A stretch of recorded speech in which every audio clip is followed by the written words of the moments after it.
Magandang linggo sa inyong lahat, araw ng pahinga. Sana kayo'y nakapagpahinga. Alam kong gabi na ngayon dyan sa Pilipinas at dapat ready na naman bukas para panibagong linggo ng pagsisikap at paghaharap sa mga hamon ng buhay. Alam naman natin na habang may buhay, may pag-asa. Alam ko po na talaga nakakawalan ng pag-asa habang narariyan ng mga Marcos sa liderato ng bansa. Pero meron naman tayong pag-asa dahil merong VP Sara. So hang in there, talaga naman pong pagsubok talaga ang bawat oras na hinaharap natin, but God is good because He has given us life. At habang tayo nabubuhay, meron tayong mga pag-asa, mga people. So dapat hang in there, kapit-bisig tayo at harapin natin lahat ng pagsubok sa buhay na napakadaming pagsubok dyan po sa bansang Pilipinas. Pero kung sa tingin ninyo na ang dami nating pagsubok, well, papaalalahanan ko lang po kayo yung pinakamamahal nating Tatay Digong nakakulong pa rin sa The Hague, no? Halos 140 days nang nakalipas mula siya ng kinidnap at siya nakakulong pa rin. At alam din natin ang pinakasusuklaman niya ay yung siya ay huhusgahan ng mga dayuhan para sa mga krimen na di umano ay nangyari sa Pilipinas na isang paglabag sa ating pagiging soberenyang bansa. Well, yan na naman kung pag-uusapan natin, no? Updates from The Hague. Naghain po noong bago matapos ang linggo last week ng isang motion ang abogado ni Tatay Digong na humihingi sa hukuman na wag muna magdesisyon doon sa kanyang hinihinging interim release. Now, ang sinasabi niya, meron daw mga dokumento pa na hindi na ipipresenta ang prosecution dahilan kaya hinihingi niya na wag munang magkaroon ng desisyon ang hukuman. Well, ako naman po hindi ako abogado dyan, so malaya akong makapagsasalita at wala naman po siguro sa inyo na magdududa sa aking pagmamahal kay Tatay Digong. Nababahala po ako sa ganyang motion. Bakit? Unang-una, ang motion po para magkaroon ng temporary na pagpapalaya kay Tatay Digong ay nagmula sa kampo ni Tatay Digong. At ang dahilan kaya natin hinain yan ay dahil nais natin na sa lalong mabilis na panahon, magkaroon ng alternatibo dito sa detention ni Tatay Digong sa The Hague. Now, alam ko naman na maraming dapat ayusin dyan at pangunahin dyan sinong bansa na tatanggap sa kanya. Nauna nang napabalita na yung Australia na pinanggalingan din ni VP Sara ay humindi daw, bagamat ang sabi naman ni Inday Sara, wala naman tayong hinihinging interim release sa Australia. So hindi niya maintindihan bakit meron pagtanggi. Ngayon, papunta na naman si VP sa South Korea. Hindi ko alam kung siya ay makikipag-ugnayan sa mga otoridad doon para sa interim release. Pero malinaw na sa ngayon, baka wala pa talagang tatanggap na bansa para kay Tatay Digong at isa yan sa dahilan kung bakit pinagpapaliban ng depensa ng abogado mismo ni Tatay Digong yung desisyon para sa temporaryong pagpapalaya sa kanya. No? Well, uulitin ko lang po kung ano talaga ang track record ng ICC. Ang track record po, wala silang kahit sinong binigyan ng temporary liberty habang dinidinig, at least kung yung mga nasasakdal ng war crimes at crimes against humanity. Ang nabibigyan lang nila ng temporary release ay yung mga nasasakdal lamang dun sa mga tinatawag na crimes against administration of justice. Pamimeke ng mga testimonya, pananakot sa mga testigo, yun ang nabibigyan na panandaliang kalayaan. Pero pagdating sa core crimes, yung mga crimes against humanity at war crimes, wala silang nabibigyan. Siyempre, sinabi ko na nung minsan, na ulitin ko, hindi ito makatarungan. Kasi ang proseso sa ICC, nakakulong ka na, wala pang probable cause. Kasi yung probable cause, yan ay pagdidesisyonan pa lamang ng pretrial chamber pagdating ng confirmation of charges. At pagdating naman kay Tatay Digong, abay, tinakda ang confirmation of charges 6 na buwan matapos siyang makidnap. So yung 6 na buwan na siya nakakulong papunta ng confirmation of charges, ay wala siyang kalayaan and yet wala pa siyang kaso, ni wala pang probable cause. At sa Pilipinas nga, hindi naman po pwedeng makulong ang isang tao hanggang walang probable cause na nadesisyonan ng mga piskal matapos ang preliminary investigation. Pero dito po sa The Hague, yung preliminary investigation, hindi po para sa probable cause. Ito ay for good reasons lamang para mag-issue ng warrant of arrest. At doon pa sa confirmation of charges, malalaman kung may probable cause. Kaya sinasabi ko na hindi makatarungan ang sa ICC kasi nga po, wala pang probable cause, wala ring temporary release ang mga akusado. Hindi tama yun.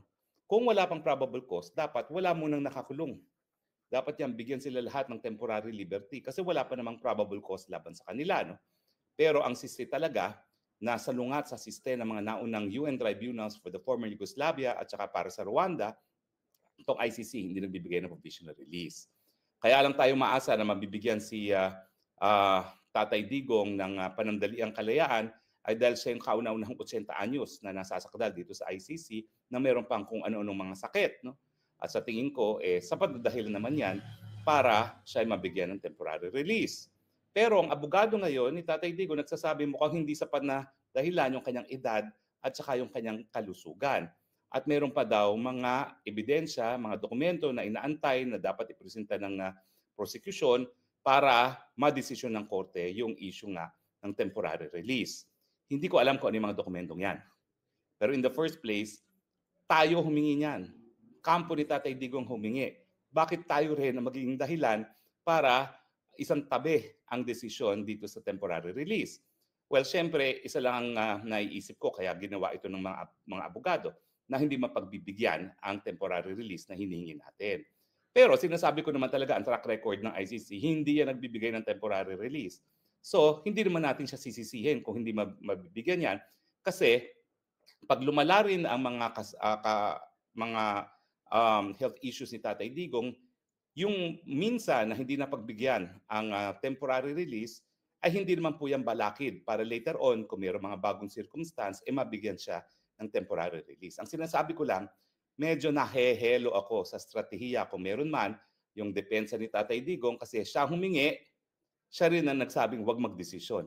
Bakit pa nag-file kung ayaw mo namang madesisyonan at meron ka pang inaantay na mga dokumento? It's as if sinabi na ng depensa, o sige, wag niyo munang desisyonan yan. Diyan muna si Tatay Digong hanggang lumabas ang mga dokumentong inaantay namin. So, bakit mo pa pinaasa naman yung tao, no? Na pagkatapos niya mag-antay na more than 100 days na, ha? More than 100 days. 50 days bago nakasampa ng motion para ma-dismiss ang kaso on the basis of lack of jurisdiction, 100 days bago sila nag-file para dito sa temporary release. Bakit mo pa pinaasa yung aking Tatay Digong na magkakaroon ng temporary release after 100 days sa pagkakakulong kung in the end, sasabihin mo rin pala, wag mo munang desisyonan yan. It's as good as dapat hindi ka na nagsampa kung hindi mo rin naman gustong madesisyonan. Sa ngayon, dahil sa tingin mo, hindi mapagbibigyan. So yan po ay malungkot. Malungkot dahil ibig sabihin, mananatili na naman nakakulong si Tatay Digong na wala pang probable cause. Sinasabi ko sa inyo talaga, hindi katanggap-tanggap itong ganitong katagal na pre-trial detention. Bakit sinasabi kong pre-trial detention? Kasi nga wala pang probable cause at wala pang trial on the merits and yet nakakulong na doon si Tatay Digong.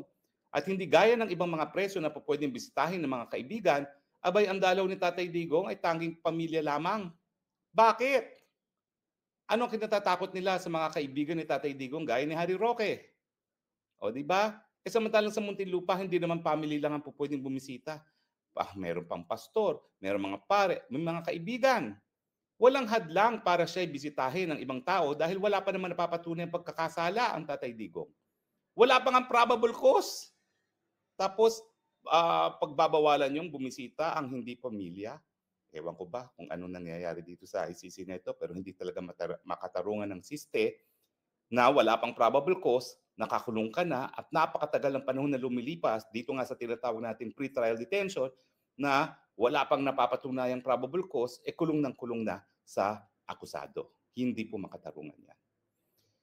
Kahapon po, nagkaroon ng pag-rally muli para hingin ng pagpapalaya ni Tatay Digong. Wala po ako doon dahil meron po akong kapatid na bumibisita at meron kaming galing po sa ibang bansa at meron kaming ginawa.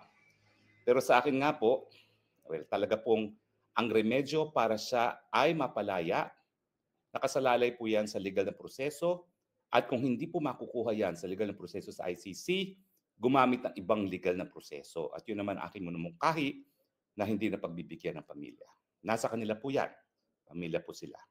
Hindi po tayo matitinag sa pagbibigay ng suhestyon. Bagamat tao rin po, no? Dumarating sa punto na parang ayaw mo na magbigay ng suhestiyon kung talaga namang hindi ka napapakinggan. Eh, pasensya na po, tao lang po. Iyan po ang aking damdamin, 'no? At, nag-iisip na nga po ako kung mas mabuti pa sigurong umuwi na lang ako ng Pilipinas at, kahit papaano labanan ng, Marcos administration sa loob ng kulungan.